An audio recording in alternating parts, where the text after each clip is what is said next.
그럼 이번 태풍 카눈의 위력은 얼마나 될까요? 현재 직접적인 영향권에서 벗어난 지역 통해서 이번 태풍의 위력이 어땠는지 한번 알아보겠습니다. 자, 내륙에 처음 상륙했던 지역입니다. 경남 사천에 나가 있는 장덕진 기자 연결해 보겠습니다. 자, 장 기자, 오전에 태풍 직접 경험했을 텐데 실제로 체감해 보니까 위력이 좀 어떻든가요? 네, 저는 지금 경남 사천시 삼천포항에 나와 있습니다. 보시는 것처럼 현재는 비가 모두 멈춘 상황입니다. 저는 취재를 위해 오전 5시부터 삼천포항 인근을 살펴봤는데요. 이른 새벽에는 빗방울이 약하게 흩날렸지만 오전 6시부터 본격적으로 태풍의 위력을 느낄 수 있었습니다. 비도 많이 내렸지만 특히나 몸을 가누기 힘들고 고개를 들 수 없을 정도로 강풍이 불었고 항구에 정박한 배들도 크게 흔들렸습니다. 또 시내 곳곳에 있는 간판이 빠르게 흔들리면서 아찔한 상황이 연출되기도 했습니다. 최대 풍속은 초속 35m를 기록했는데 열차를 탈선시킬 수 있을 정도의 위력입니다. 얘기를 들어보니까 비도 비지만 지금 강풍이 가장 큰 문제인 것 같은데 그럼 피해도 좀 많이 접수가 됐겠는데요? 네, 맞습니다. 카눈은 오전 9시쯤 통영 앞바다에 상륙하면서 내륙에 큰 피해를 줬는데요. 경남소방본부에 따르면 피해 신고는 총 138건이 접수됐습니다.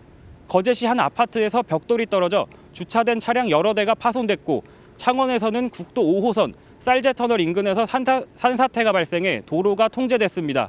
이 밖에도 김해에선 도로가 침수돼 통행이 한때 금지됐고 경북 구미에서는 수령이 400년으로 추정되는 천연기념물 357호인 반송이 강한 바람에 쓰러졌습니다. 비도 적지 않게 왔는데요. 오늘 하루 동안 강수량은 거제 258mm, 북창원 338mm, 남해 203mm입니다. 카눈은 현재 수도권을 향해 계속 북진 중인데 현재 세력은 다소 약화됐다고는 하지만 제가 직접 경험한 바로는 그래도 무시할 수 없는 위력의 태풍이었습니다. 태풍이 우리나라를 벗어나는 순간까지 피해가 없도록 대비 단단히 하시는 게 좋겠습니다. 지금까지 경남 사천시 삼천포항에서 MBN 뉴스 장덕진입니다.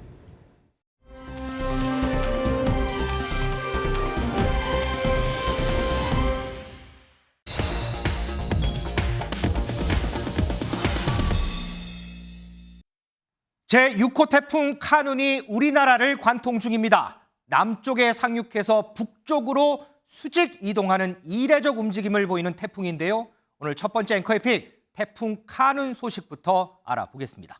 민지숙 기자, 지금 카눈 어디에 있어요? 네, 현재 시각 오후 3시 기준으로요. 대구 북서쪽 60km 인근에 있다라고 합니다. 네. 저녁 6시쯤에는 충주 지역까지 올라가고 밤 9시쯤에 서울 지역 인근까지 도착할 것으로 보입니다.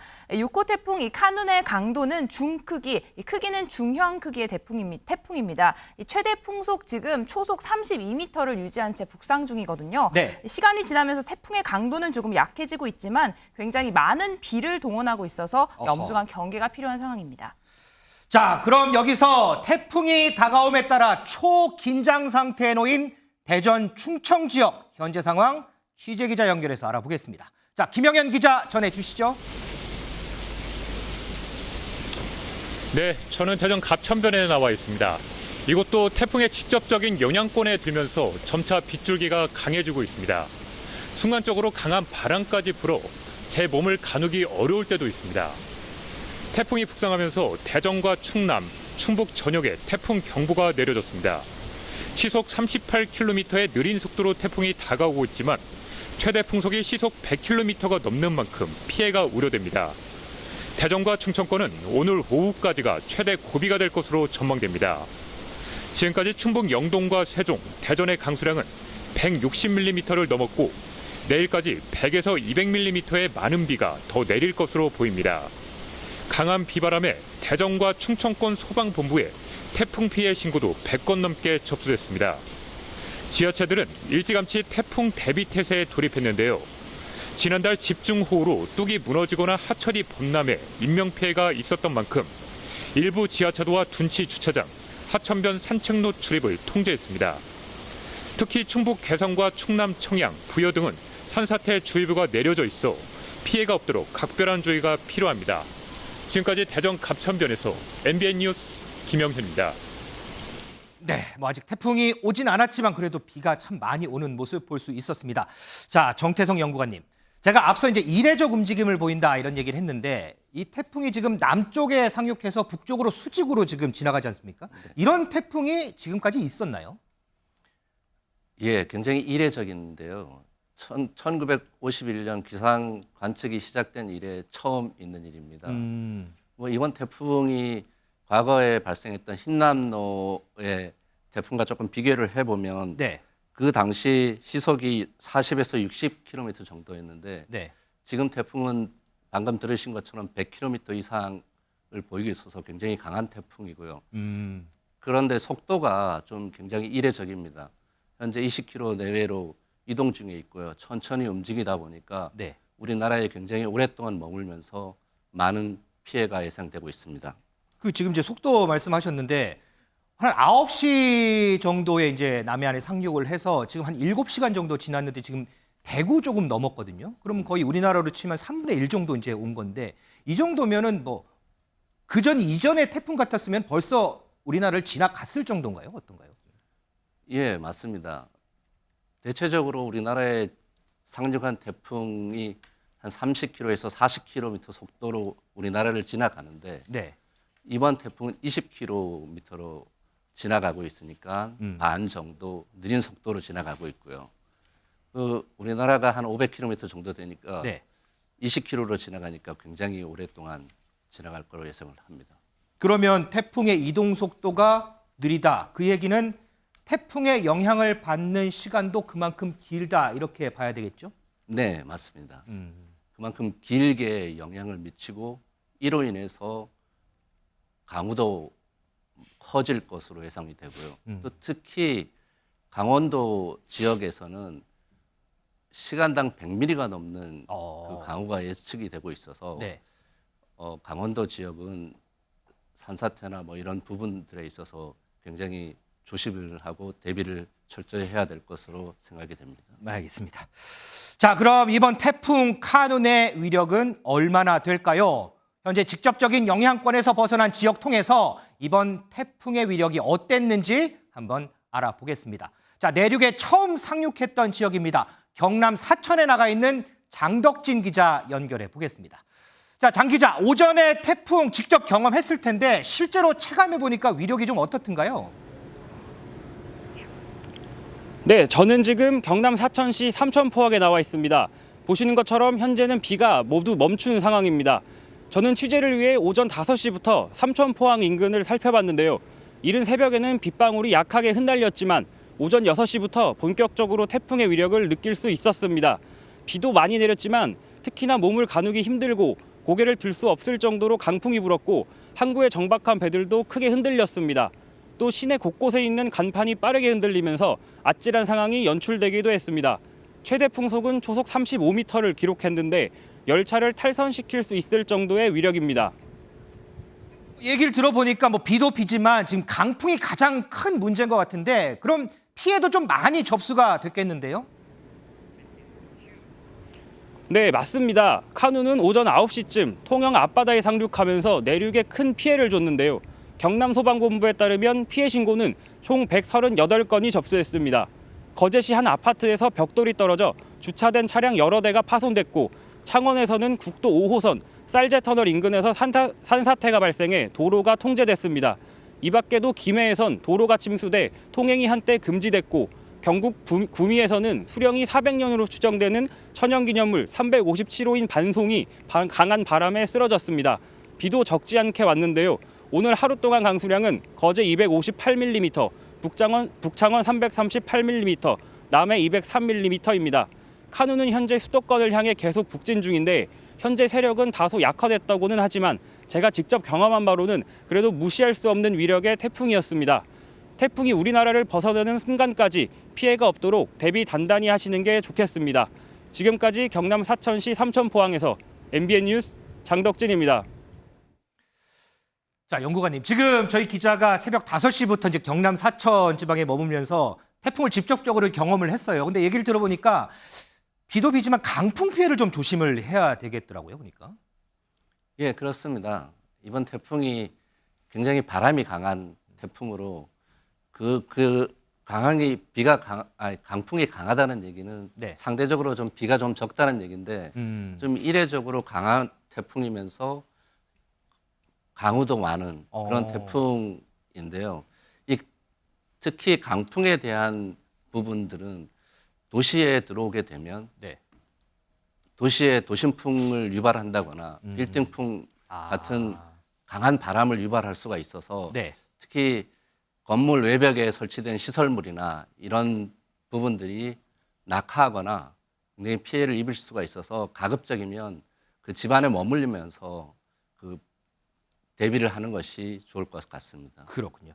자, 양지열 변호사, 이 바람의 위력이 얼마나 센지 단적으로 보여주는 사례 준비하신 거 있으시죠? 네, 그렇습니다. 이거 소셜 미디어에 뭐 제주도 상황들을 담은 영상들이 올라오는데 네. 그 중에 정말 이 정도야 싶은 영상이 있거든요. 보시면 제주도 낮에 도로 한복판에서 촬영을 한 겁니다. 네. 그런데 중앙분리대에 바짝 오토바이가 붙어 있어요. 네. 오토바이가 근데 도로 한복판에 그냥 서 있습니다. 서 있으려고 서는 게 아니라 이게 운행을 해서 엑셀레이터를 잡아당겨도 앞으로 안 나가는 거예요. 지금 저 화면이죠? 예, 그냥 저 오토바이 그냥 서는 게 아니라 보시면 어떻게든지 앞으로 가보려고 하는데 그냥 오토바이가 멎어 있는 겁니다. 저기 제주도 최고 초속 20m까지 나왔기 때문에 네. 강풍 탓에 운전자가 저렇게 어쩔 줄 몰라하는 모습도 찍혔고요. 창원에서는 정말 아찔한 일도 벌어졌다고 하네요. 아, 그래요? 창원에 운행 중인 시내버스 한 복판 차체 바닥을 뚫고 맨홀 뚜껑이 치솟는 일까지 있었다고 합니다. 아니, 그 맨홀이 이제 바닥에 있는데 이게 차를 뚫고 들어왔어요? 예, 차체 바닥을 뚫고 올라왔는데 천만 다행히도 이게 버스 중앙이어서 안에 기사분 포함해서 한 5-6명 정도 승객도 타고 있었는데 인명피해는 없었다고 하는데요. 그만큼 지금 아찔한 상황들이 군데군데서 벌어지고 있는 거고 버스 바닥을 뚫은 건 아마도 굉장히 많은 비가 한꺼번에 쏟아지면서 이 압력을 견디지 못하고 맨홀이 치솟은 것으로 보이는데 아찔했으면 정말 큰일 날 뻔한 거죠. 야, 근데 조금 전에 그 제주도에 오토바이 모시는 분 아무리 가려고 해도 정말 갈 수 없는 그 화면 보면 와, 정말 바람 정말 세구나. 이거 정말 몸으로 느낄 것 같습니다. 정채성 연구관님, 지금 어쨌든 태풍이 우리나라에 머무는 시간이 아직도 많이 남았어요. 근데 이전에 태풍이 지나갔던 일본의 이제 오키나와나 규슈를 보면 피해가 엄청나게 컸었거든요. 그러면 우리나라도 태풍이 지나갈 때까지는 그 정도 피해, 이렇게 큰 피해를 좀 예상을 해 봐야 될까요? 어떨까요? 네. 이번 태풍이 굉장히 이례적으로 바다에 오랫동안 머물렀거든요. 네. 그 바다에 오랫동안 머물면서 그 평균 해수면 온도가 예전보다 2도 정도 올라서 굉장히 세력을 키우고 강한 태풍이라서 그 바람의 강도가 크고 비가 많이 내리는데 이런 강한 태풍이 피해를 주로 미치는 지역은 태풍의 경로의 오른쪽에 위치한 지역들입니다. 네네. 특히 이제 강원도나 영남 지역 이런 쪽이 굉장히 피해가 커질 것으로 예상되는데 특히 바닷가 주변에는 그 강풍으로 인한 해일이 발생할 우려가 큽니다. 그래서 바다에 계신 분들은 특히 뭐 바다에 접근을 하지 않는다거나 특히 바다의 암벽이나 그 바닷가 에 머물 때는 너울성 파도 또 해일에 의한 파도에 의한 그 인명 피해가 예상이 되므로 바다에서는 굉장히 주의가 요한다고 생각됩니다. 그리고 또 하나 네. 최대 강원 지역에서는 100mm까지 그 시간당 100mm까지 강우가 예상이 되고요. 와, 시간당 100mm요. 예, 시간당 100mm까지 예상되고 전국적으로 30mm에서 40mm.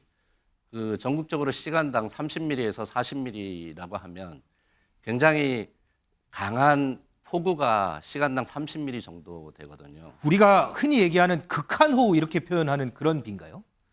예, 극한호우라고 하면 시간당 100mm 정도를 극한호우라고 할 수가 있고요. 네네. 그 폭우라고 하면 한 30mm 정도를 얘기할 수 있는데 이번 태풍이 전국에 평균적으로 한 30mm에서 40mm 정도의 강우가 내릴 것으로 예상이 되니까 네네. 뭐 폭우가 전국적으로 내린다고 볼 수가 있습니다.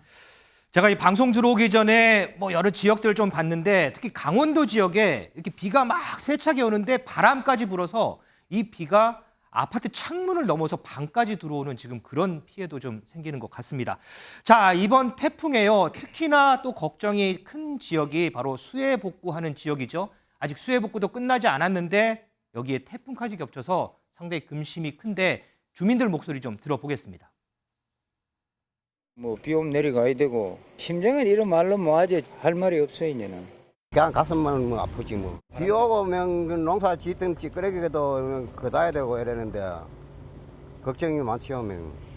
여와 있으라 그래가지고 우리 아들은 요 밑에 농막에 가 있고 비 피해 보고는 맨날 불안해요. 이래 생각하면 아유 걱정이 많네. 자, 민지숙 기자. 지금 보면 태풍이 이제 대구에서 지나서 이제 충주 사이에 지금 가고 네. 있고 태풍이 오지 않았더라도 지금 서울도 비롯해서 전국에 비가 내리고 있어요. 그렇습니다. 현재까지 피해 상황 혹시 집계된 게 있을까요? 네, 다행히도 인명 피해는 아직까지 보고가 되지 않고 있습니다. 인명 피해는 없지만 산사태와 뭐 가로수가 넘어진다거나 시설 피해 같은 신고들이 계속해서 접수되고 있다고 하는데요. 네. 이 중앙재난본부 현재까지 7,700여 세대 10,000명의 주민들이 이런 피해 때문에 주변에 있는 다른 시설로 대피했다 이렇게 발표를 했습니다. 야산에서 흙이 흘러내려서 주택 두 가구를 덮치는 사고도 있었고요. 네. 비바람에 주택 지붕이 아예 날아가면서 일가족이 대피하는 일도 있었다고 합니다. 또 진천에 있는 한 비닐하우스는 아예 통째로 바람에 날아갔다라고 하는데요. 아이고. 인도가 꺼지는 싱크홀 현상도 발견됐다고 합니다. 자, 김준일 에디터. 이번 태풍이 이제 내륙을 완전히 관통을 해요. 그래서 우리가 더 긴장할 수밖에 없는데 좀 우리가 좀 조심해야 될 거 이런 것들이 뭐가 좀 있을까요? 일단 뭐 과거 사례를 우리가 보면은 뭘 조심해야 되는지 그냥 알 수가 있죠. 일단 실외에 계신 분들 중에서 운전하시는 분들 네. 지하차도 절대 들어가시면 안 됩니다. 그렇죠, 예, 맞아요. 우회하셔야 돼요. 이게 언제 언제 물이 차오를지 몰라요. 순식간에 범람하거나 그러면은 순식간에 이제 물이 차기 때문에 지하차도는 절대 피하시라 이렇게 말씀을 드려야 될 것 같고. 네. 또 그리고 지금 뭐 휴가철이니까 상간에 계신 분들도 꽤 계실 거예요. 그러니까 아직도 대피 안 하신 분이 계실까 뭐 생각은 들지만 그래도 모르니까 지금이라도 빨리 대피를 하셨으면 좋겠고 네. 실내에 계신 분들은 어쨌든 창이 이제 바람이 세면 창문이 깨질 수가 있거든요. 맞아요. 네. 그러니까 창문을 일단 닫고 창가에서는 좀 멀리 떨어져 있고 뭐 이런 이제 조치를 취하시면 좋을 것 같고 가장 무엇보다도 지금은 이제 재난 경보라든지 아니면 이런 방송들이 계속 나오고 있으니까 TV, 라디오 그리고 뭐 이제 확인이 어려울 때는 인터넷, 휴대폰은 웬만한 분이 다 스마트폰 쓰고 계시니까 네. 인터넷을 통해서 지금 어디가 위험하다 이런 것들을 조금 아셔야 될 것 같습니다. 그리고 주차 지금 저지대 하신 분들은 지금 굉장히 위험할 수가 있으니까 빨리 옮기시는데 이미 물이 어느 정도 막 있다 그러면은 그냥 일단 마음을 비우시고 포기를 해야 예, 되군요. 포기를 하는 게 그게 그러니까 그거 구하려다가 지난해 그 냉천에서도 포항에서도 그 사망자가 많이 났잖아요. 맞아요, 네. 그러니까 그런 것들을 좀 유의하셔야 될 것 같습니다. 양지열 변호사, 지금 전국이 비상 상황이에요. 지금 김준일 에디터도 네. 우리가 주의해야 될 사항 이렇게 알려줬는데 그럼에도 불구하고 위험천만한 상황은 곳곳에서 벌어져요. 저희가 왜 이렇게 이분들을 보면요, 왜 이렇게 목소리를 높이고 있지 하는 생각이 들 정도입니다. 어제 그래요? 제주도 같은 경우는 해안가에 아직 못 가게 했죠. 네. 방파제가 됐든 뭐 항구가 됐든 접근을 못 하고 있는데 그 와중에도 이 제한이 돼 있는데도 관광객들이 떠들고 있다가 그걸 또 신고를 해서 경찰이 출동을 해서 피하게 만든 적도 있었고요. 야, 지금 이 사진 나오는데 네. 파도가 저렇게 저렇게 치는데 바로 낚시- 해안가에 계시네요. 낚시를 하고 있는데 낚시하고 있으니까 안 물러나시니까 면사무소 직원이 신고를 해서 결국 해경이 출동을 했습니다. 해경이 아이고. 입건을 했고요. 저기서 그치지 않고 아예 바다에 들어갔던 분도 있어요. 수영을 하고 있다가 수영을 해요? 예, 수영을 하는 분이 있어서 뭐 안내 방송을 통해서 다행히 육상으로 나오도록 했다고 하고요. 저기는 이제 제주도였습니다만 포항에서는 수상 오토바이까지 등장을 했습니다. 아니, 이게- 저 파도가 막 치는데 거기 수상 오토바이를 탄다고요? 예, 그렇습니다. 어제 오후 한 5시 가까운 시각에 바닷가에서 한 300m 떨어진 곳에서 수상 오토바이를 몰고 있다가 포항 해경이 결국 이 출동을 해서 이 20대 남성 2명이었다고 하거든요. 이건 불법입니다. 지금 상황에서는. 저 수상 레저 활동하는 것 자체가 불법이기 때문에 지금 수상 레저법 위반 혐의로 입건을 했고요. 기억하시겠지만 지난해 흰남노 왔었을 때 네. 부산 해운대구의 마린시티 방파제 주변에서 유튜버가 맞아요, 그 맞아요. 영상 촬영하다가 휩쓸려 갔다가 정말 구사일생으로 건져졌지 맞아요. 않습니까? 네네네. 올해 또 비슷한 사람이 또 나타났답니다. 아, 또요? 또 그 지역 주변을 상가 주택 돌면서 생중계하고 있답니다. 작년에 그렇게 하지 말라고 하는데도 이게 또 일어나는군요. 근데 이렇게 하지 말라고 하는데도 이렇게 하시는 분들이 뭐 법적으로 이렇게 뭐 좀 처벌하거나 이럴 수는 없어요. 아니 기본적으로 그 재난안전관리기본법 위반이기 때문에 200만 원 이하 과태료까지 예정을 하고 있고요. 네. 아까 말씀드린 것처럼 수상 레저 같은 경우는 별도로 또 다른 법에서 금지하고 있기도 한데 네. 이게 법이 문제가 아니라요. 네. 저렇게 해서 저런 분들 궁구적으로 나서고 하는 과정에서 뭐 공무원이나 경찰분들은 또 인력이 낭비되는 거고 뭐 아까도 보니까 그 수영하시는 분들 그 구조하려고 3분인가 막 달려가시더라고요. 그분들이 사고가 날 수도 있는 거고요. 아이. 또 정말 필요한데 인력이 또 출동을 못 할 수도 있지 그럴 수도 않습니까? 있죠. 제발 좀 내년에는 안 봤으면 좋겠습니다. 정말 우리 양지열 변호사 말대로요. 내년에는 정말 좀 이런 소식은 안 전했으면 저도 좋겠습니다. 정부도 지금 24시간 비상근무 체제로 전환해서요. 태풍 상황 예의주시하고 있습니다. 이상민 행정안전부 장관 얘기 좀 듣고 오겠습니다. 태풍 상륙이 얼마 남지 않은 지금부터는 태풍의 진행 상황을 보다 예의주시하면서 피해를 막기 위해 총력을 다해야 합니다. 재차 강조하지만 인명피해를 줄이는 가장 확실한 방법은 위험지역에 있는 주민을 안전한 곳으로 대피시키는 것입니다. 지자체를 비롯한 모든 관계기관은 태풍 대처 상황 관리를 위한 비상태세를 철저하게 유지해 주시기 바랍니다. 태풍의 영향이 완전히 사라질 때까지 최선을 다해서 총력 대응해 주시기를 부탁드립니다. 국민께서도 정부를 믿고 사전 통제와 대피 조치에 적극 협력해 주시기 바랍니다. 이동석 행정관, 지금 뭐 상황이다 보니까 윤석열 대통령도 오늘 퇴근 못할 것 같은데요, 보니까. 네, 아무래도 뭐 대통령실은 지금 초비상이 아닐까 싶습니다. 뭐 작년 9월 달 흰난로 기억하실 겁니다. 그때 당시에도 뭐 윤석열 대통령께서는 출근을 못 하시고 대통령실 직원들도 출근을 못 하고 그날 밤을 꼴딱 세운 적이 있었는데요. 퇴근을 못 하고 저도 뭐 밤을 작년에 새웠죠. 당시에 퇴근을 못 하고 그랬군요. 밤샘 근무를 한 경험이 있습니다. 뭐 대통령실이 이렇게 밤샘 근무를 하는 거 어찌 보면 당연한 일입니다. 뭐 공무원으로서 당연히 해야 되는 일이고요. 대통령실뿐만 아니라 지금 전국 각지에서는 지금 공무원분들께서 굉장히 많이 고생을 하고 계십니다. 뭐 지자체는 물론 뭐 경찰관, 소방관 분들께서 엄청나게 고생을 하고 계실 텐데요. 지금 뭐 행안부에서는 지침 같은 것도 내려오고 있어요. 뭐 민간 기업은 출퇴근 유연화, 그리고 뭐 학교에서도 뭐 원격 수업을 진행한다든지 맞아요. 이런 것이 있는데 아직까지 인명피해가 발생하지 않고 있습니다. 국민들께서도 안전수칙을 잘 따르셔가지고 인명피해가 발생하지 않기를 희망해 보겠습니다. 자, 정태성 연구원님. 지금 어쨌든 우리나라는 6호 태풍의 영향을 지금도 받는 중이에요. 그런데 보니까 7호 태풍 발생했더라고요. 이 7호 태풍은 우리나라에 혹시 영향을 줄 가능성이 좀 있나요? 예, 말씀하신 것처럼 7호 태풍 란이 어제 오전 9시에 발생을 했습니다. 네. 일본 남동쪽 먼바다에서 지금 현재 북서진하고 있는데 우리나라에 영향을 줄 가능성은 무척 낮은 것으로 지금 예상되고 있습니다. 네. 뭐 진로 또한 각국 기상청이 이번 태풍에도 보면 각국의 진로가 다 달랐는데 이번 란의 경우에는 각국의 진로가 거의 일치하는 것으로 나타났고요. 일본 도쿄로 북상한 뒤 동쪽으로 방향을 틀 것으로 예상을 하고 있습니다. 자, 태풍이 우리나라에 머무는 시간이 꽤 됩니다. 지금 7시간 우리나라에 상륙한 지 7시간이 됐는데 지금 대한민국 이 남한 지도에서 한 3분의 1 정도밖에 올라오지 않았습니다. 그만큼 아직도 우리나라에 머물 시간이 한참 더 남았다 이런 얘기인데 자, 태풍이 다 물러날 때까지 피해 없도록 대비 철저히 해야 할 것 같습니다.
미지수 기자. 지금 뭐 우리 그동안 뭐 우려가 많았는데 지금 영상 보니까 그래도 신나고 뜻깊은 시간을 좀 많이 보내는 것 같아요. 맞습니다. 오늘은 어떨까요? 지금 태풍 부는데. 네, 오늘은 아쉽지만요. 태풍 카눈의 영향으로 일단 실내 행사 위주로 진행을 한다라고 합니다. 네. 하지만 영상으로 보신 것처럼 이 잼버리 대회는 일찍 끝났지만 전국 각지에서 이 잼버리 대원들을 위한 각종 재미있는 프로그램들을 준비했거든요.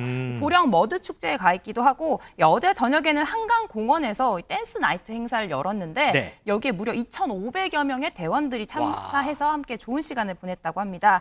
여기에 외신은 영국 대원들이 서울로 옮겨온 다음에 곳곳에서 환대를 받고 있다. 이게 굉장히 고맙게 느껴진다. 이런 보도를 하기도 했습니다. 한 참가자의 부모 인터뷰에 따르면요. 이 딸 얘기를 들어보니 한국인들이 정말 믿을 수 없을 정도로 친절하다. 이 모르는 사람들이 잼버리 대원이냐 하고 다가와서 인사를 건네기도 하고 와줘서 감사하다. 이렇게 이야기를 한다고 하는데요. 네. 또 매장에서는 이 스카우트 대원이라는 걸 알면 상품에 대해 할인을 해주기도 하고 케이크를 기꺼이 기부해주는 가게도 있었다. 감사를 표현하기도 했습니다. 자, 이 얘기를 들어보면 역시 대한민국은 대한민국이다. 이런 생각이 좀 드는 것 같습니다.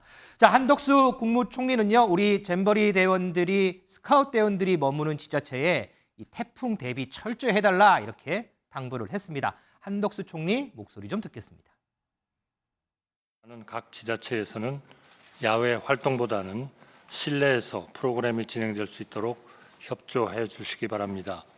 실내 프로그램을 위한 이동 과정에서도 안전사고가 발생하지 않도록 최선을 다해서 유의해 주시기 바랍니다. 숙소 인근이 산사태, 침수, 강풍 우려 지역이 아닌지도 한 번 더 확인하고 수시 순찰 활동을 통해서 유사시 출입 통제 및 사전 대피 등 선제적으로 조치해 주시기 바랍니다. 소속 대원들이 위험 지역에 출입하지 않도록 협조를 요청해 주시기 바랍니다. 자, 양지열 변호사, 우리 민지수 기자 설명 들어보면 정말 각 지자체들이 우리 스카우트 대원들 참 알뜰살뜰 많이 챙기는 것 같아요. 그런데 정작 우리나라 스카우트 대원들은 역차별받고 있다 뭐 이런 얘기도 나오더라고요. 그러니까요. 이게 언론 보도를 보니까 도저히 이해할 수 없는 일이 좀 벌어졌더라고요. 말씀하신 것처럼 문화행사도 하고 숙소들도 지자체에서 연수시설이나 뭐 대학 기숙사 이런 데 이용해서 2인 1실 정도로 불편함 없이 지내게 해줬거든요. 맞아요. 네네. 그런데 정작 우리 한국 대원들은 경기도 용인시의 교회 강당 바닥에서 자도록 했다라는 겁니다. 연수원이 이런 게 아니고 강당 바닥에서요? 그래서 이분 뭐 친구 같은 것도 준비가 안 돼 있어서 그냥 매트만 깔고 자야 했고요. 샤워시설, 교회 강당이니까 샤워시설이 없잖아요. 네. 그러니까 화장실 세면대 같은 데서 씻도록 만들었다라는 건데 이 한국 대원들이 370명이라고 하거든요. 전체 잼버리 대원들 숫자에 비교하면 극히 일부인데 왜 더더군다나 우리 한국 대원들을 저렇게 뭐 지내도록 만들어야 되는지. 그래서 이 얘기에 따르면 학생들이 뭐 왜 우리는 뭐 이재민들이냐, 난민촌에서 지내는 것 같다, 이럴 거면 차라리 새만금 가는 게 낫다, 그런 얘기가 나왔다고 하네요. 야, 김준일 에디터. 물론 뭐 숙소 이제 급하게 잡다 보니까 뭐 어쩔 수 없다고는 하지만 근데 양지열 변호사 설명 들어보면 그래도 우리나라에서 치르는 대회고 우리나라 대원들인데 이거 좀 역차별 뭐 이런 얘기 나올 것 같긴 해요. 근데 보면. 뭐 역차별 불만이 나올 수밖에 없죠. 근데 이게 저는 조금 이게 정말로 뭐 뽑기운이었느냐 그렇게 이제 생각이 안 드는 게 다른 데들 이제 간 데를 보면은 핀란드, 네덜란드 등 6개국 1,000명은 지금 현대차 그룹 4곳 연수원에 가서 여기서 5성급 호텔에서 이제 뭐 현대차 그룹 지원을 받고 있다고 합니다. 뭐 이탈리아의 160명은 송도 글로벌 R&D 레지던스에 가가지고 여기도 시설이 매우 좋아요. 그러니까 이게 좀 공교로운 건지 아닌지 모르겠는데 소위 말해서 유럽에 잘 사는 선진국 아이들은 제일 좋은 시설에 가 있어요. 그리고 다른 나라 그냥 뭐 중진국이라고 하는 나라들 이런 데들은 보통에 가 있고요. 한국은 지금 강당에 몰아넣은 겁니다. 이게 뽑기우니까요, 정말로. 그러니까 아무리 외국 애들이 중요하고 뭐 국가적 이미지도 있지만은 지금 정부에서 조직에서 얘기한 게 44,000명의 지금 숙박시설을 확보를 했다라는 거였어요. 맞아요. 37,000명이었지만은 훨씬 많이 숙소 확보니까 걱정 없다라고 얘기를 했으면은 가장 우선적으로 안전하고 씻을 수 있고 이런 데를 우리나라 애들도 아이들도 배치를 해야죠.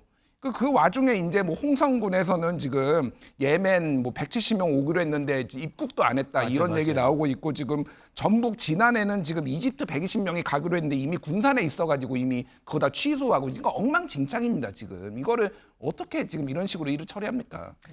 뭐 공교롭다는 표현이 나오긴 했습니다만 저는요 그래도 나라별로 특정 국가에 대한 차별은 일부러 차별은 하지 않았다.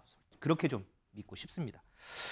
민지수 기자, 어제도 우리가 이제 잠깐 짚어봤지만 공무원 차출 문제도 또 계속 이제 얘기가 계속 나오는데, 근데 이 인력 지원 요청이 공무원뿐만은 또 아니더라고요 보니까. 맞습니다. 당장 내일 저녁 마포에서 이 마지막 개막 폐막식을 알리는 화려한 공연이 열리잖아요. K-팝 콘서트요. 맞습니다. 이 콘서트를 지원하기 위해서 마포구청에서 이 녹색 어머니회와 같은 직능 단체들에게 자원봉사자를 좀 보내달라라는 요청문을 보냈다라는 소식이 전해졌습니다. 녹색 어머니회, 제가 많이 알고 있는 그 녹색 어머니회요. 맞습니다. 아이들의 등하굣길에 도움을 주시는 맞아요. 자원봉사 단체인데요. 이 구에서는 이게 차출이나 강제 동원은 아니다라고 선을 그었습니다. 순수하게 자원봉사 차원에서 요청만 드린 상태다라고 해명에 나섰는데요. 이 스카우트 대원들이 마포에 왔을 때 조금이라도 편안하게 지내다 갔으면 하는 바람에서 먼저 이제 현재적으로 요청을 했다 이렇게 설명을 했습니다. 결과적으로 이 녹색 어머니 회에서는요 오후 시간에는 본인들의 아이들을 케어해야 하기 때문에 이번 자원봉사에는 참여하기 어려울 것 같다 이런 회신을 보냈다고 합니다. 자, 여기에 더해서요, 뭐 잼버리 대회 진행도 진행이지만 지금 이 순간 가장 놓치지 말아야 할 것 더 중요한 게 있다 이런 우려도 나오거든요. 그게 어떤 건지 목소리 좀 듣겠습니다. 그런데 현장에서 태풍을 대비해야 할 일선 공무원들이 잼버리 수습에 차출되고 있어 대비에 큰 차질이 발생될까 우려됩니다. 정말 총체적 난국입니다. 정부는 잼버리 파괴의 여파가 태풍 대비에까지 미치지 않도록 위기관리에 만전을 기해 주시기 바랍니다. 잼버리 어차피 실패했어요. 그러면 수습을 하고 이 부분에 대해서 최선을 다하되 태풍 빨리 대비해야 돼요. 네. 이렇게 막 여기저기에서 공무원들을 이쪽으로 막 진발하면요. 지자체나 관공서들이 그렇네. 지금 정신이 딴 데로 가라는 거예요. 태풍 문제에 이게 영향을 미치지 않도록 그래서 최소한으로 일선 공무원들이 그거 부담을 주는 것은 그것은 가능하면 상가라고 얘기를 하셔야 돼요. 이동석인 장관. 뭐 물론 뭐 잼버리 마지막까지 잘 치르려면 인력도 많아야 되고 하는 건 어쩔 수 없어요. 그런데 여기 보면 한 자치구 공무원이 이런 얘기를 했어요. 이게 갑작스럽다. 지금 하는 사업을 다 제쳐놓고 잼버리에 집중해야 되는 상황이다. 뭐 지금 태풍도 있고 이 공무원들은 하던 일도 있고 만사 다 제쳐두고 잼버리에 집중을 하는 거, 인력 지원하는 거 이게 맞는 거냐 이런 비판도 있긴 하거든요. 글쎄요, 이게 모든 지금 공무원들이 당연히 힘든 시간을 보내고 계시겠죠. 근데 제가 볼 때는 공무원 조직에서는 이 재난재해를 대비한 상시적인 조직이 운영이 되고 있습니다. 항상 이제 24시간 재난을 대비해서 그분들은 열심히 일을 하고 계시거든요. 근데 지금 뭐 야권에서 비판하고 있는 저런 비판, 저는 건강한 비판은 아니라고 생각합니다. 지금 공무원분들께서 당연히 뭐 이쪽 잼버리 쪽에 계신 분들은 잼버리에 일을 하고 계시고 네. 또 이쪽 태풍 대비에는 태풍 조직이 저는 당연히 투입됐을 거라고 저는 믿고 있고요. 네. 그런 면에 있어서 지자체에서도 뭐 각 기관에서도 당연히 그런 거를 우선시 판단을 해서 지금은 태풍 대비에 우선시해야 된다. 그래서 그쪽에 인원을 대거 투입했을 것으로 저는 믿고 있습니다. 급한 일이 소위 얘기해서 펑크가 나지 않도록 다 대비는 하고 있을 것이다. 이렇게 네, 맞습니다. 자, 양지열 변호사. 자, 그거는 그렇고 그동안 곡절 겪었던 아까 우리 민지수 기자도 설명했지만 K-팝 콘서트 내일 열려요. 내일 이제 폐영식도 열리고 과연 가수 누가 출연할 거냐 뭐 많았는데 뭐 뉴진스고 누구고 뭐 이제 확정이 됐더라고요. 네. 그런데 이 가수들 팬 사이에서 또 웃지 못할 또 해프닝도 있던데. 이걸 기발하다고 해야 할지 어떻게 말씀을 드려야 될지 지금 중고거래 사이트에요. 네. 갑자기 스카우트 단복을 구합니다라는 게시글들이 막 올라온다라는 거예요. 지금 말씀하신 것처럼 뉴진스, 뭐 NCT 드림, 아이브 이렇게 요즘 인기 있는 그룹들 포함해서 19개 팀이 출동을 하니까 네. 이때 봐야겠다 싶어서 저걸 스카우트도 아니면서 위장 진입을 하려고 시도를 하는 게 아닌가. 저 단복 사서 예. 단복 입고 이 스카우트 대원인 것처럼 해서 들어가겠다라는 걸로 보이고요. 게다가 저기 중고거래 물품 사이트만 저런 일이 벌어지는 게 아니라 예.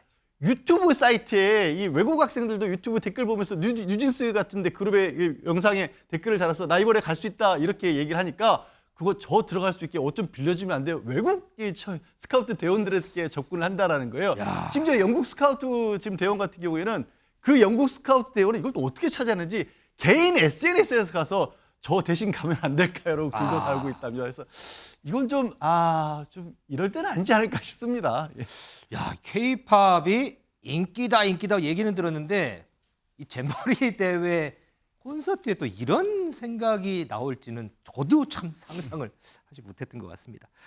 자, 그리고요, 이번 잼버리 대회를 통해서요, 여성가족부에 대한 비판의 목소리 계속 나오죠. 어제 저희도 전해드렸는데 김현숙 장관이 어제 잼버리 대회 이 상황 브리핑을 하려다가 갑자기 취소를 하고 브리핑을 하질 않았습니다. 그런데 그 이후에 의외의 장소에서 김현숙 장관이 포착이 됐더군요. 그 영상 좀 보겠습니다. 먼저 오늘 브리핑 11시에 있었는데 이렇게 바뀐 게 김현숙 장관 리스크를 줄이려는 차원이란 해석도 있는데 네, 브리핑이 예정되었다가 취소되었다는 얘기는 들었습니다만 그 자세한 경위는 모르겠고요.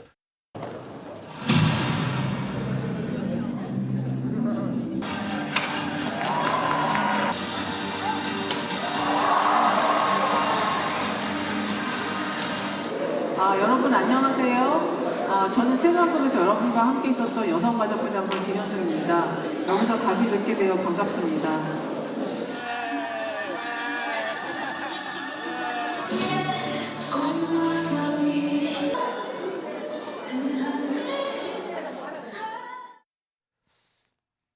이동석 행정관, 오늘 보도를 보니까 여당에서 이 잼버리 대회 이후에 김현숙 장관에 대한 해임 건의를 검토한다 뭐 이런 보도도 있던데 이 행정관이 평가하시기에 이번 잼버리 기간에 김현숙 장관의 행보 어떻게 좀 평가를 하세요?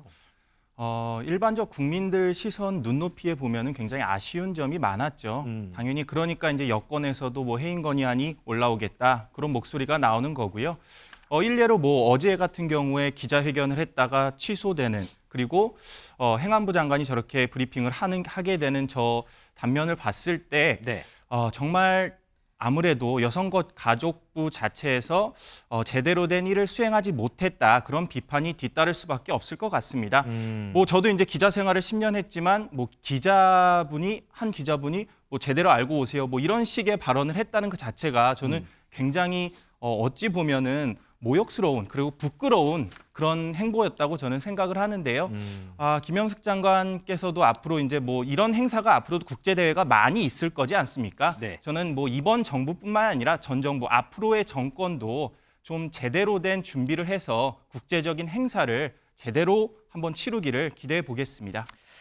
자, 김준우 에디터, 이번 잼버리 기간 뭐 얘기도 이런 얘기도 많고 저런 얘기도 많고 탈도 많고 그런데 그중에 또 하나가 이제 출장 문제 얘기예요. 저번에 이제 출연해 주셨을 때도 지적을 좀 해 주셨는데 이 새만금이 위치한 이제 부안군 위에서 이달 말에 크루즈 연수 계획했다가 뭐 확정까지 했다고 하더라고요. 예. 그런데 비판 막 나오니까 이제 또 취소를 하고 뭐 여러 곡절도 있더라고요, 이게 보니까. 그러니까 뭐 부안군 의회에서는 이제 부안군이 크루즈 산업을 좀 활성화하기 위해서 그거를 시찰한다는 명목으로 이제 말레이시아, 싱가포르 이제 3박 4일 8말 9초로 해가지고 지금 잡았다라는 거예요. 네. 저는 이걸 보면서 정말 눈치가 없나 이 사람들은.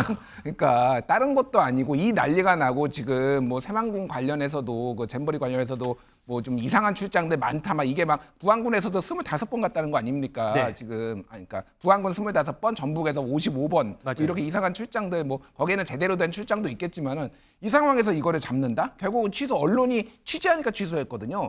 진짜 눈치 없고 진짜 개념이 없는 건지 눈치 없는 건지 모르겠고 지금 전북도에서도 의회에서도 지금 그 광복절 맞이해가지고 2박 3일 동안 울릉도 독도 시찰을 간다고 합니다. 광복절이면 다음 주잖아요, 당장. 예, 그러니까요. 지금 난리가 났는데 전북에서 그거는 뭐 이제 애국심을 고취하고 후쿠시마 오염수 방류를 반대하는 퍼포먼스를 하기 위해서 간다는데 그걸 왜 울릉도 가서 합니까 그거를? 그러니까 정말 개념이 없는 건지 정말 큰일입니다. 그러니까 지방 의회들도 정말 좀 정신 좀 차려야 될 것 같습니다. 양지열 변호사, 이 출장 문제 오늘 보도 보니까 여가부 출장 문제도 또 이슈더라고요. 지금 한 언론에서 여가부에서 지난 4년 동안 잼버리 관련해서 출장했던 기록들을 찾아서 검토를 해본 겁니다. 네. 그랬더니 지난 4년 동안 한 6개의 국을 출장을 갔더라고요. 전부 뭐 잼버리 유치 홍보라든가 유치 총회 참석이라든가 아니면 직접 잼버리 대회에 참관했다 이런 목적이고 당시에 여성가족부 장관을 비롯해서 18명이 그 출장을 갔던 겁니다. 그중에 뭐 전문위원도 있고 통역분도 있었어요. 그러면 이번 잼버리 대회에 그 노하우들이 전달이 됐어야 될 거 아니에요? 그래요. 그것 때문에 간 거잖아요. 그렇죠. 근데 그렇게 다녀온 공무원분들 중에 여성가족부에 지금 남아있는 공무원이 2명이고요. 2명밖에 안 되고요. 그나마 그 2명은 다른 부서에 있답니다. 그러니까 18명이 출장을 갔는데 그중에서 지금 현재 여성가족부에 남아있는 공무원은 2명이고 그 2명도 다른 잼버리하고는 무관하다. 예. 그러면 모르겠습니다. 보고서 정도는 남겼을 수 있겠지만 실제로 그렇게 현장에서 가져와서 직접 참관하고 경험했던 게 고스란히 전달이 될까요? 이게 뭐 공무원분들은 아시겠지만 순환보직이라 해서 계속 부서를 옮겨 다닌다고는 하는데 그럴 거면 왜 4년 동안 또 저기를 왜 갔을까? 알고 있었다라면 여러 가지로 참 의아한 일이 많습니다. 양재열 변호사 이 문제 어떻게 보세요? 어쨌든 방금 얘기하셨다시피 순환보직이라 공무원들은 어쩔 수 없다고 하지만 그래도 잼버리를 열기 위해서 출장을 갔고 앞으로 열릴 거라고 알고 있었으면 일의 연속성을 위해서도 예외적인 경우를 둘 수는 있는데 그리고 이번에 출장 간 것도 다 국민 세금이잖아요. 네. 그러니까 이게 이 순환보직을 하더라도 말씀하신 것처럼 여성가족부가 됐든 어느 부처가 됐든 일상적인 업무들이 있죠. 늘 규칙적으로 돌아가는 업무들이 있고 그런 것들은 돌아가면 사시는 게 필요하지만 이거는 어찌 보면 번외의 일이지 않습니까? 그렇죠. 그리고 연속성이 굉장히 중요한 일이기 때문에 그 우리 뭐 일반 회사에서도 각자 같은 부서가 있지만 각자 부서에서 차출해서 태스크포스 같은 거 꾸리고 하잖아요. 그렇죠. 왜 그런 식으로는 공직사회는 못 움직이는 걸까요? 못 움직이는 걸까요? 안 움직이는 걸까요?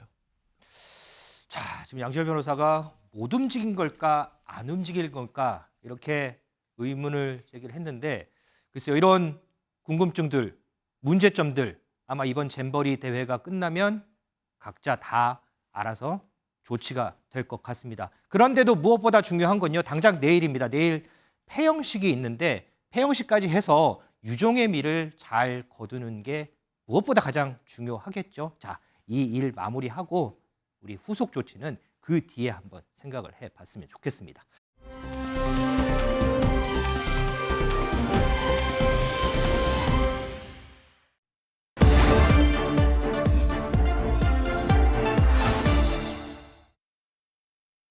네, 뉴플리 오늘 제목은요. 이 최악은 검사 카르텔이다. 이재명 17일 소환. 이 조기 종료 혁신이 불편드려 사과입니다.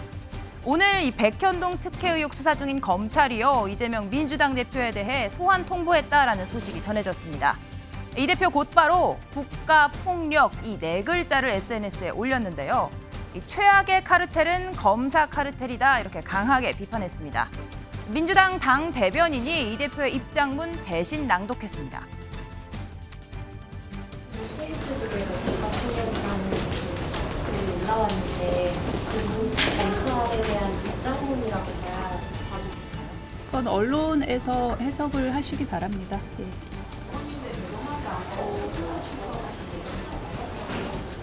이번에 그 출석 소환 통보도 당으로 연락 온 건 아니고요. 대표님께 개인적으로 연락이 와서 조율한 것으로 알고 있습니다. 무능한 정권이 위기에 빠질 때마다 검찰이 이재명 죽이기에 나섰습니다. 대장동 수사로 무려 1년이 넘게 저의 모든 것을 탈탈 털었지만 아무것도 나온 것은 없었습니다. 그러자 다른 사건으로 또다시 저를 조사하겠다고 합니다. 그럼에도 불구하고 저는 당당히 소환 조사에 응할 것입니다.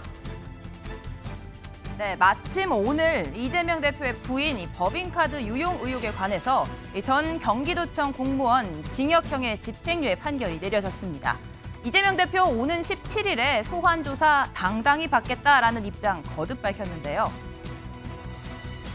정권의 무능을 감추기 위한 정치 수사라고 생각합니다. 없는 죄를 만들어 뒤집어 씌우는 것이 가장 큰 국가 폭력입니다. 그럼에도 불구하고 당당하게 수사에 임하겠습니다. 거짓은 진실을 가릴 수가 없습니다. 역사와 국민이 엄중하게 심판할 것입니다. 개인 혐의 자체는 어떻게 생각하시는지 입장 좀 말씀해 주세요. 네, 나중에 말씀드리겠고요. 좋습니다. 그걸 다음 기회에 저희가 설명할 기회가 있을 겁니다. 이게 대통령이 요구한 국가 소유 토지 용도 변경해 준 게 특혜라는 게 말이 되는 소리입니까?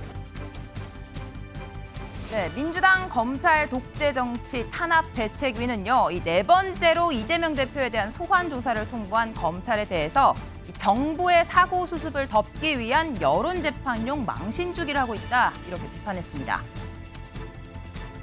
이재명 대표의 범죄 혐의 꼬리 자르기 시도도 결국 진실 앞에서 무력화되고 실체적 진실이 드러나기 시작하고 있습니다. 그러자 막바지 몸부림으로 이재명 보스 구하기 시도가 극에 달하고 있습니다.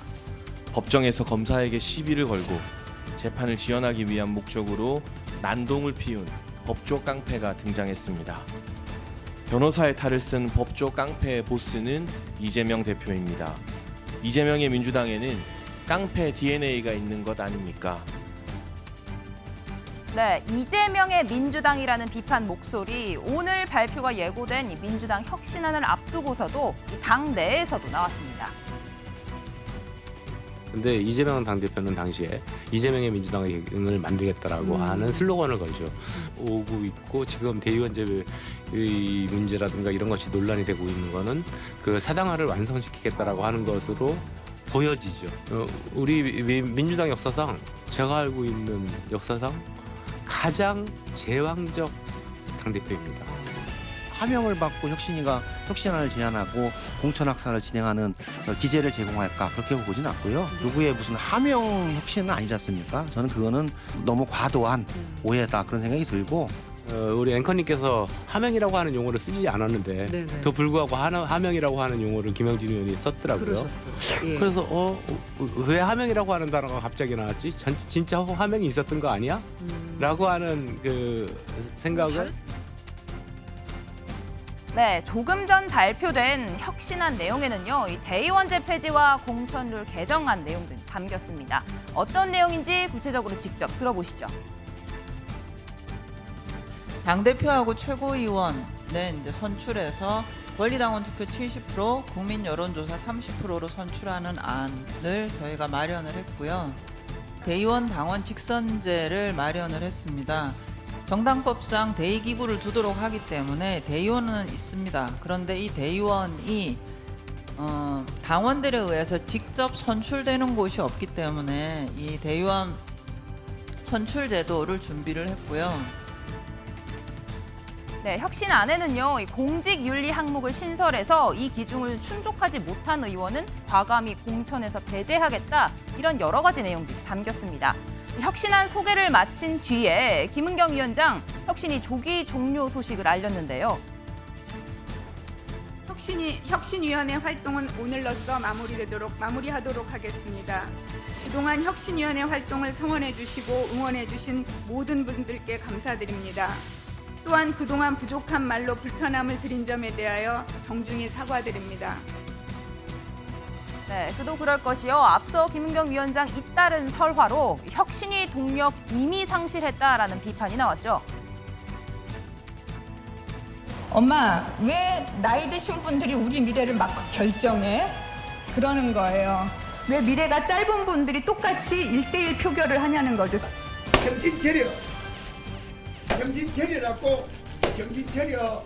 코로나 시대를 겪었던 학생들의 차이가 분명히 있더라고요. 일단 그들은 학력저하가 심각했어요. 초선이 코로나 때 딱 그 초선들이신 거예요. 이재명 대표도 초선이잖아요. 아, 그러네. 그러니까 이제 그래서 이제 어떤 문제 의식으로 그런 말씀을 하셨는지 좀 저희들도 정확하게 이 캐치하기가 좀 약간 어려운 측면이 좀 있습니다. 네, 이동석 행정관님, 이재명 대표 당당히 조사에 응하겠다 했지만 국가폭력이다라는 메시지를 올렸어요. 어떻게 해석을 해야 할까요?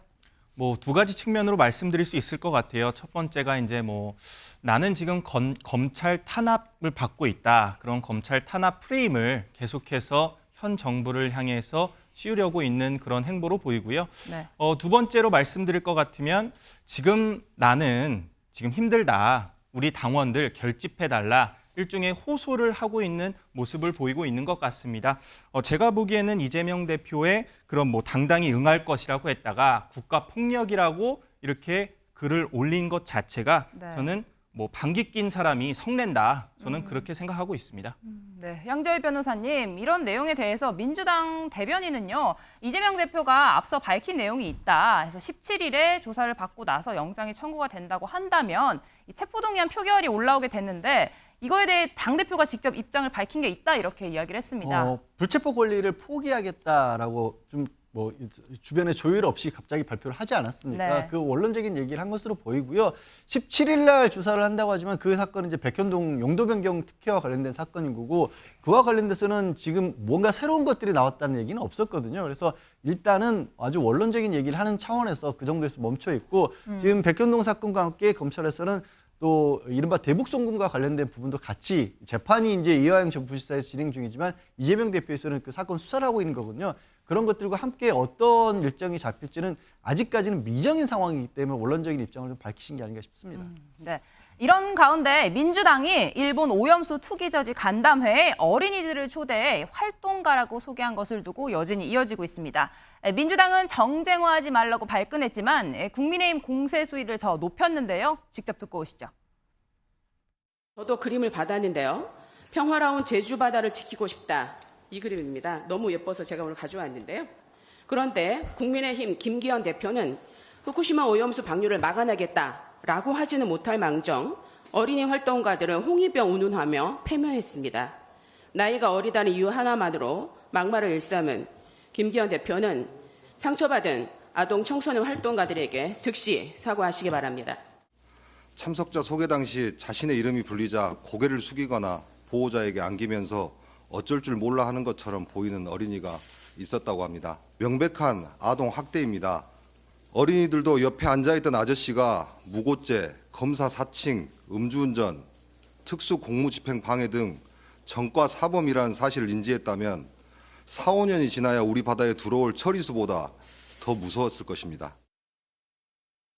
김준일 대표님, 일단 민주당은 어린 나이라고 해서 자기 의견을 못 내는 건 아니다. 어제 툰베리 얘기까지 나왔는데요. 여당에서는 뭐 깡패다, 전과 사범이다 이렇게 또 반대 공세를 펼치고 있는 상황입니다. 어떻게 보셨습니까? 일단 뭐 그레타 툰베리 같은 경우에는 이제 유엔 총회가 가서 이제 how dare 하면서 기성 이제 정치인들, 정치 지도자들을 꾸짖었죠. 네. 요게 좀 차이가 있다라면은 그레타 툰베리는 본인이 심각하게 생각해서 1인 시위를 하고 본인이 이제 지지 세력을 결집하고 그래서 이제 좀 목소리를 직접 냈다라면은 이 어린이 활동가들도 나름의 열심히 활동을 했지만 이거 민주당이 좀 판을 깔아준 측면이 있습니다. 그래서 이게 좀 정쟁이 되는 건데 단 저는 너무 아이들이 물론 부족한 점이 있겠지만 이들이 굉장히 못 배운 존재 아직 뭐 아무것도 모르는 존재 이런 식으로 취급하는 것도 문제가 있어요. 이거는 마치 노인들이 너무 오래 사니까 투표 제한해야 한다라고 하는 것과 마찬가지입니다. 그래서 좀 존중을 해줬으면 좋겠어요. 이들이 보기에는 위험하다고 하는 거잖아요. 그러니까 그런 부분들은 좀 존중해줬으면 좋겠고 다만 민주당도 좀 정무적으로 판단을 해서 이게 뻔히 보였어요. 사실은 이렇게 하면은